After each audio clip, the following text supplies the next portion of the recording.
कौन है वो, उसके साथ दूसरा आदमी कौन है और वो किसके लिए काम कर रहा है? सारे जवाब ढूंढने होंगे।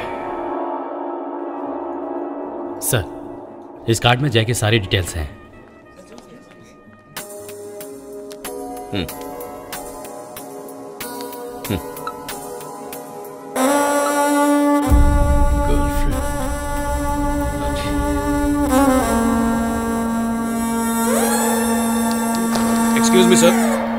Excuse me sir. यस। 21 अक्टूबर को चार मीनार के पास एक एक्सीडेंट हुआ था। उस एक्सीडेंट का मेन विटनेस मैं हूँ। मुझे पता करना था उस केस का हुआ क्या। वो केस तो बंद हो गया सर। मरने वाले का एड्रेस तो होगा ना सर?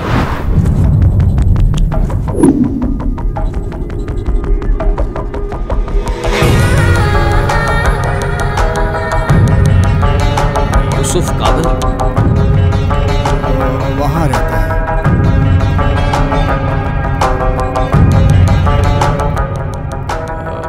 यूसुफ, आप यूसुफ की पत्नी हैं? हाँ। कोर्ट के बाहर केस को किसने सेटल किया था? उसका जिस ड्राइवर ने एक्सीडेंट किया था उससे 10 लाख रुपए दिलवाए। पैसे किसने दिए? वहाब। वहाब जानती है वो कहाँ रहता है? उधर बाजार है ना, हाँ। वहाँ पता कीजिए। अच्छा भाई साहब, आपको पता ही है वहाब कहाँ रहता है? क्या नाम बताया तुमने? वहाब, वो काली स्कॉर्पियो का ड्राइवर है ना, वो वहाब। पीछे की गली में रहता है। ओह, थैंक यू।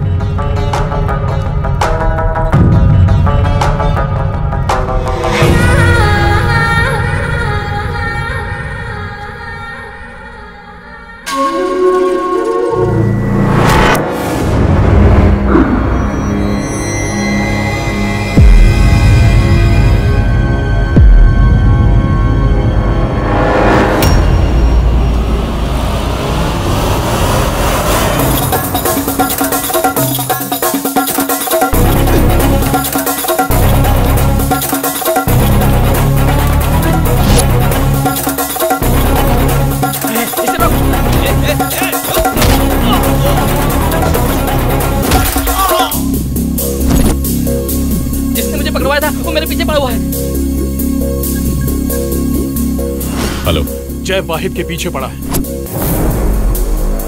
वह आपको वहां से निकालो। जय को मैं संभाल लूंगा।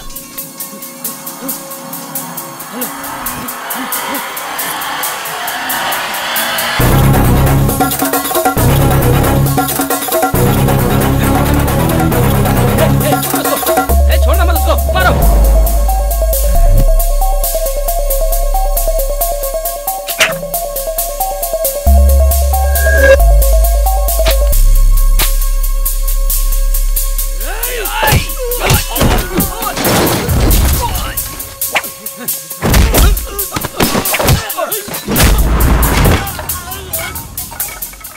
कैसे हो दोस्त? घर पर हो या ऑफिस में? तुम्हारी बहन ने तो गुलाबी रंग की ड्रेस पहनी है, लेकिन उसके साथ वो जोकर कौन है? तू बचेगा नहीं। कॉल बिंदु।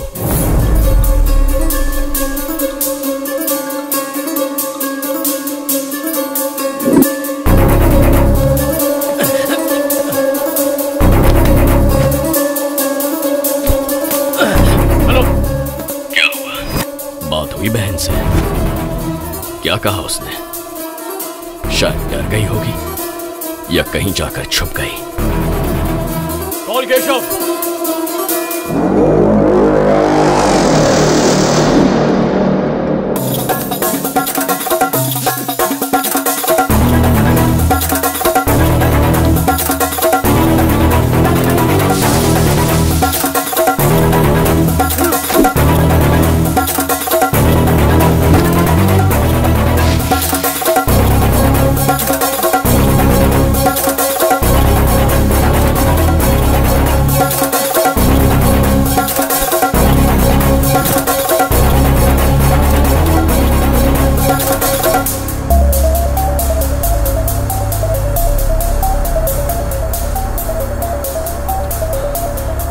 यहाँ पर एक आदमी आया था। हमारा तो छोटा शॉप है सर, यहाँ कोई नहीं आया।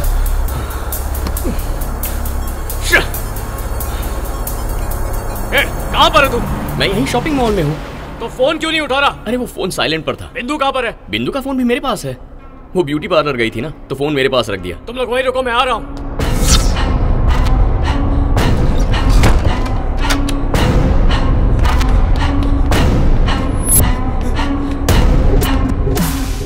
वाहिद यहाँ पहुंच गया है।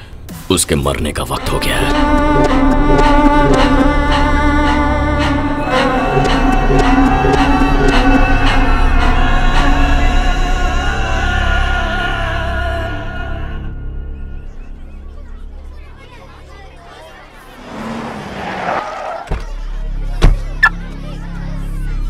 राम मूर्ति जी कहाँ पर हैं? उस तरफ।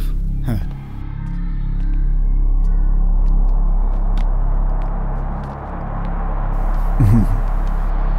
बताइए।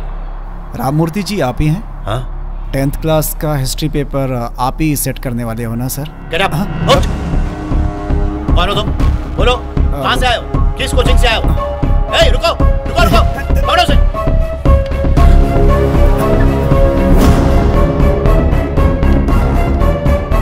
ए, रुको, रुक जाओ, ये ब्रीफकेस लेते जाओ। रुको।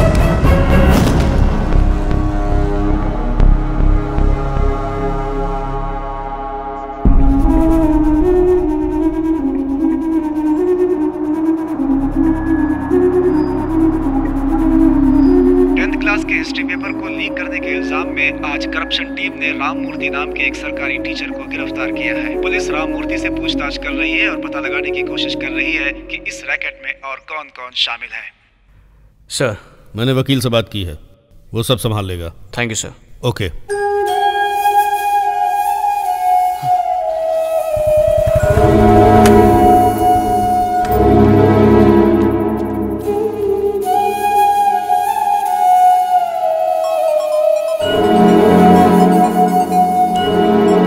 सॉरी यार, तुझे लगा मैं तेरी बहन को निशाना बना रहा हूं। धोखा खा गया तू। तेरे परिवार के एक एक सदस्य को मारने का मतलब गलत समझ लिया तूने। तू एक मिडिल क्लास फैमिली से है, तुम्हारे लिए इज्जत जरूरी होती है, इसीलिए तेरे बाप के मुंह पे कालिक पोत दी। ना वो सिर उठाएगा, ना किसी से नजर मिलाएगा, खत्म हो गया वो। अब भी वक्त है, चुपचाप मेरी बात मान ले। लड़ाई शुरू हो जाने के बाद साथ वाला जवान मर जाए, रुक जाए या पीछे छूट जाए, इससे कोई फर्क नहीं पड़ता। लड़ाई में सिर्फ जीत या हार जरूरी होती है। इस लड़ाई में तू मुझे कमजोर करने के लिए जितनी बार कॉल करेगा, मैं उतना ही मजबूत होता जाऊंगा। और तेरी बात मानना तो दूर, जितने कॉल करेगा उतनी जल्दी मारूंगा।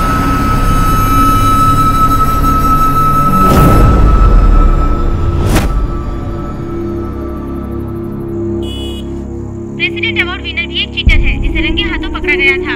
उसे बेल हो गई है।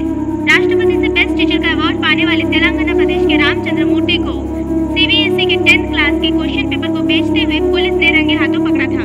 स्टूडेंट्स के दुखी माँ बाप का कहना है कि ऐसे ही करप्ट टीचरों की वजह से स्टूडेंट्स का भविष्य खराब होता है। सरकार से उनकी मांग ये है कि अपराधी को सख्त से सख्त सजा दी जाए, जिससे कोई दूसरा ऐसी हरकत ना कर सके।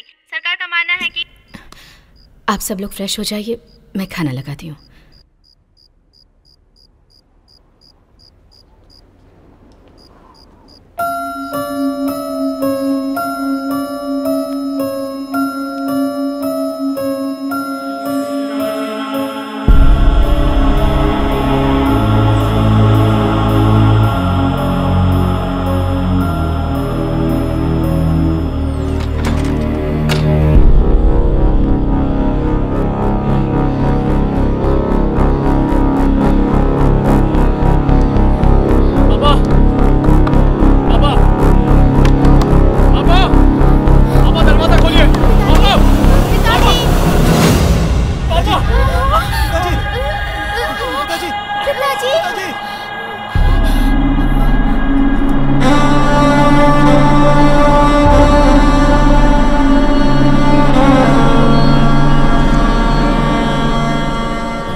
ये अब क्या कर रहे थे पापा? जब पुलिस वाले मुझसे सवाल पूछ रहे थे और मैं सर झुकाए बैठा था, मैं तभी मर गया था बेटा। अब इस शरीर का क्या फायदा? इस दुनिया को ये फांसी का फंदा ही चीख चीख कर बता सकता है कि मैंने कोई गलती नहीं की, कि मैंने कोई गलती नहीं की। दुनिया की फिक्र क्यों करते हैं? आप हमारी दुनिया है, हम आपकी दुनिया हैं। हम जानते हैं कि आपने कोई गलत काम नहीं किया, बस इतना ही काफी है। तुम बात को ऐसे घुमा क्यों रहे हो? इन्हें बता क्यों नहीं देते ये सब तुम्हारी वजह से है? हाँ अंकल, इस सब के पीछे यही है। अगर इससे जो मांगा गया था इसने दे दिया होता तो ये सब नहीं होता। मुझसे ये सब देखा नहीं जाता। बिंदु की जिंदगी इसी वजह से खतरे में पड़ी, और अब इनकी भी। तुम इन्हें बता क्यों नहीं देते सब कुछ?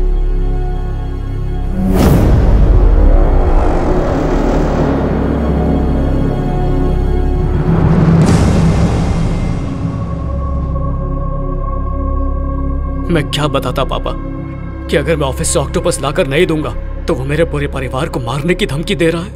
क्या मैं ये बताता? उसने परिवार के बदले देश बेचने को कहा तो मैंने उससे मना कर दिया। क्या मैं ये बताता? क्या मैं ये बताता कि मैं परिवार को बचाने के लिए उससे ढूंढ रहा हूं जिसे मैं जानता तक नहीं हूं, बस पागलों की तरह उससे लड़ रहा हूं? क्या मैं ये बताता पापा?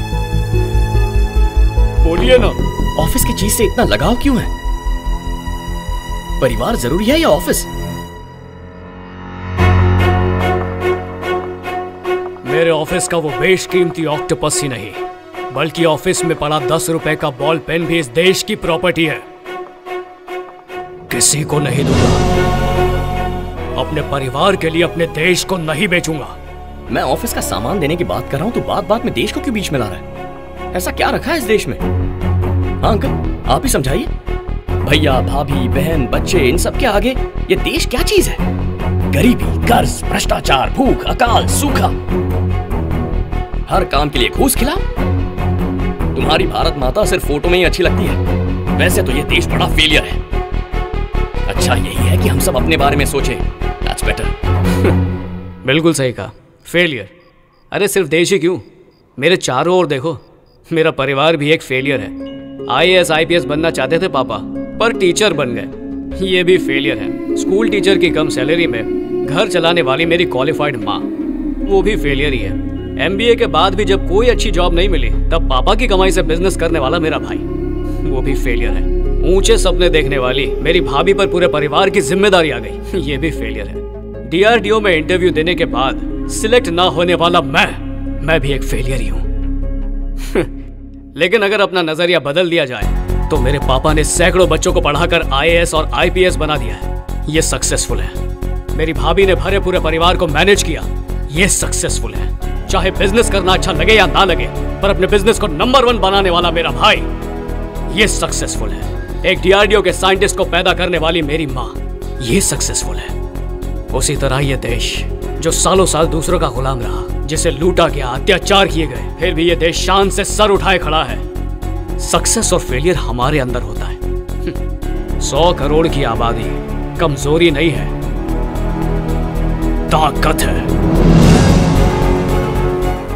जब कुछ लोग साथ आते हैं तो परिवार बनता है, और जब कई लाख परिवार साथ आते हैं तो एक देश बनता है। एक परिवार के खत्म होने से देश को कुछ नहीं होगा, लेकिन अगर देश को कुछ हुआ तो एक भी परिवार नहीं बचेगा।